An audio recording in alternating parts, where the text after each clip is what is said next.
Remarks by Director Kratsios at the Endless Frontiers Retreat. From the WhiteHouse.gov on April 14, 2025. The Golden Age of American Innovation. As prepared for delivery. Endless Frontiers Retreat, Austin, Texas. The Director, thank you for the kind introduction. It is a pleasure to speak to you all this evening, here in the early light of the new Golden Age of America. President Trump has given all of us who serve in his administration a monumental task, the renewal of our nation. I know, and I think you know, too, that such a renewal will require the reinvigoration of American science and industry. Over the last few decades, America has become complacent, forgetting old dreams of building a wondrous future. But we know the American pioneer spirit still seeks the exploration of endless frontiers. Our technologies, and what we do with them, will be the tools with which we will make the destiny of our country manifest in this century. Yet this American hope in the possibility of progress and the power of science and technology does not allow builders and innovators to retreat from politics. Indeed, quite the opposite, which is what brings me here today. A golden age is only possible if we choose it. There is nothing predestined about technological progress and scientific discovery. They require the efforts and energies of men and women, the collective choice for order and truth over disorder and opinion. The last century was called the American century, as, despite wars and domestic conflict, the United States stood at the forefront of science and technology, building the future. With the strength of our industry and ingenuity, we created the largest middle class the world has ever seen. As President Trump said to me in his letter laying out the science and technology agenda of this administration, the triumphs of the last century did not happen by chance. Ours was the atomic age. Ours the victory in the space race. And ours the invention of the internet, collecting and connecting the multiplicity of human knowledge. Today we fight to restore that inheritance. As the failure of the Biden administration's small yard, high fence approach makes clear, it is not enough to seek to protect America's technological lead. We also have a duty to promote American technological leadership. A gap lies between our moment and the speed of transformation America experienced mid-century. Progress has slowed. Yes, large language models astonish us, rockets still turn our eyes upward, and satellites envelop the globe.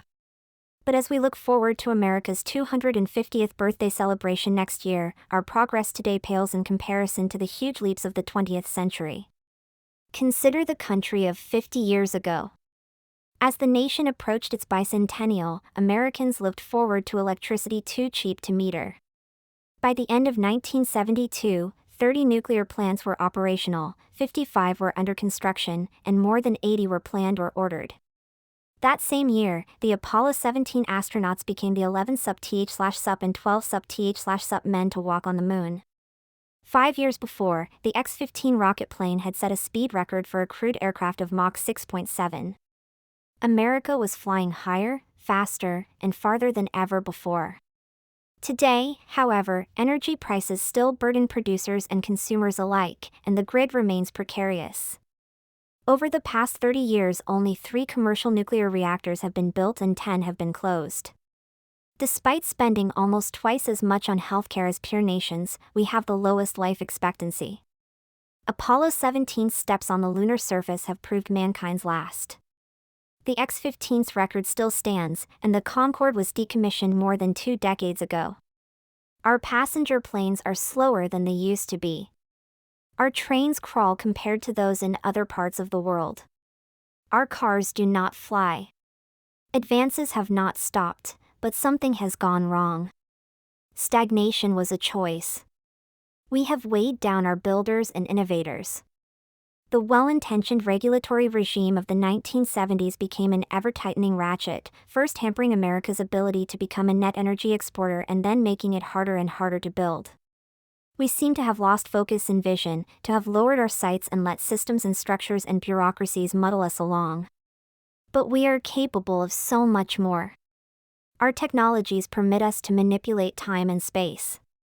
They leave distance annihilated, cause things to grow, and improve productivity.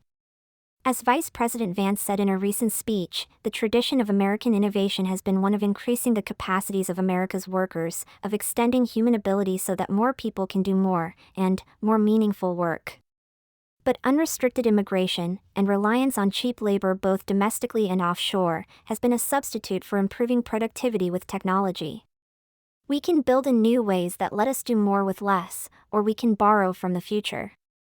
We have chosen to borrow from the future again and again. Our choice as a civilization is technology or debt. And we have chosen debt. Today we choose a better way. Our first assignment is to secure America's preeminence in critical and emerging technologies.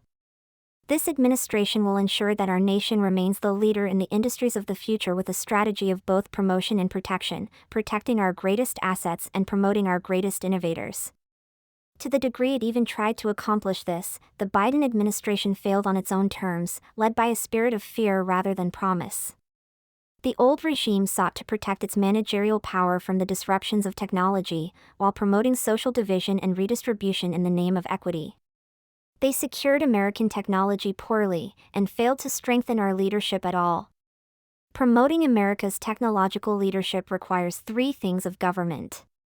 First, we have to make the smart choices of creatively allocating our public research and development dollars. Second, we have to make the right choices in constructing a common-sense, pro-innovation regulatory regime. And third, we have to make the easy choice to adopt the incredible products and tools made by American builders and to enable their export abroad. In a moment of strategic significance, we must be more creative in our use of public research and development money, and shape a funding environment that makes clear what our national priorities are. Whether in AI, quantum, biotech, or next-generation semiconductors, in partnership with the private sector and academia, it is the duty of government to enable scientists to create new theories and empower engineers to put them into practice. Prizes, advance market commitments, and other novel funding mechanisms, like fast and flexible grants, can multiply the impact of government-funded research. At a time defined by the desire to build in America again, we have to throw off the burden of bad regulations that weigh down our innovators, and use federal resources to test, to deploy, and to mature emerging technologies. We know, for example, the greatest obstacle to limitless energy in this country has been a regulatory regime opposed to innovation and development. This, too, has been the chief barrier to pushing the envelope again in transportation, whether supersonic aircraft or high-speed rail and flying cars. The time has come to review the rules on the books and to ask whom they really protect and what they really cost. For a future stamped with the American character, the federal government must become an early adopter and avid promoter of American technology. Our innovators make incredible breakthroughs, but consumers, government included, require products that meet their needs, not just the wide-open country of frontier technology. Our industrial might, unleashed at home, and our technical achievements from AI to aerospace, successfully commercialized, can also be powerful instruments of diplomacy abroad and key components of our international alliances. American progress in critical technologies will make us the global partner of choice and the standard setter to follow if we enable and encourage American companies to distribute the American tech stack around the world.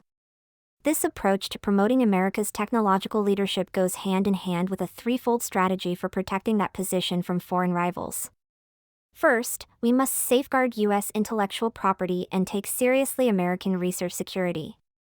Second, we must prevent rival nations from infiltrating our infrastructure and supply chains, as well as from embedding themselves in the infrastructure of our allies.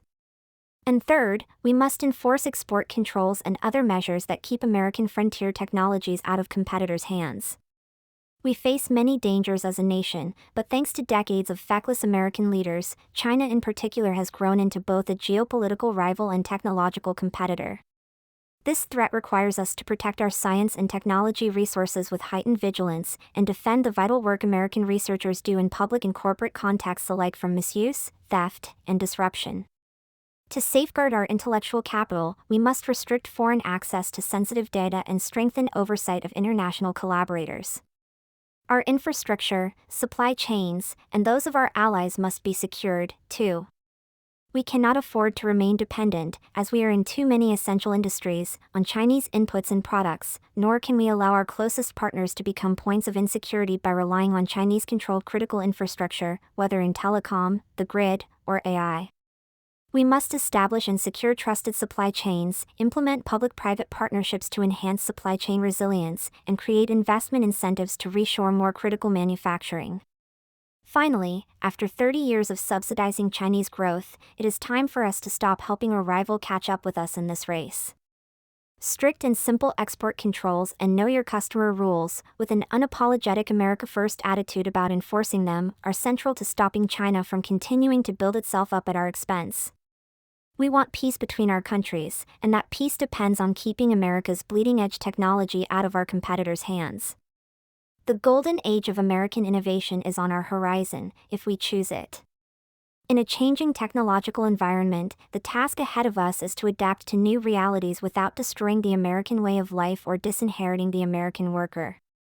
We seek, in the most basic terms, to secure our economy, restore our middle class, and uphold America as the planet's best home for innovators. For many years now, the temptation for the kinds of people represented in this room, builders and discoverers, has been to withdraw from politics.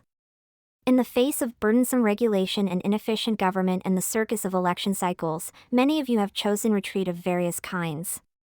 But there is no substitute for victory. You and your fellow Americans cannot afford to give up on the nation. In a world so shaped by politics as well as technology, we must take action in both of these domains.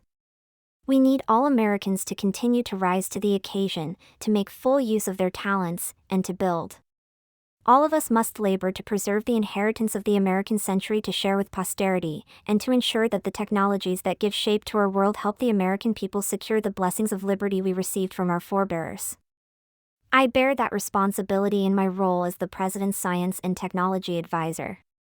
You bear it, too, in exercising whatever powers and responsibilities you have, whether in business, education, or the laboratory, as Americans. It is the choices of individuals that will make the new American Golden Age possible, the choice of individuals to master the sclerosis of the state, and the choice of individuals to craft new technologies and give themselves to scientific discoveries that will bend time and space, make more with less, and drive us further into the endless frontier.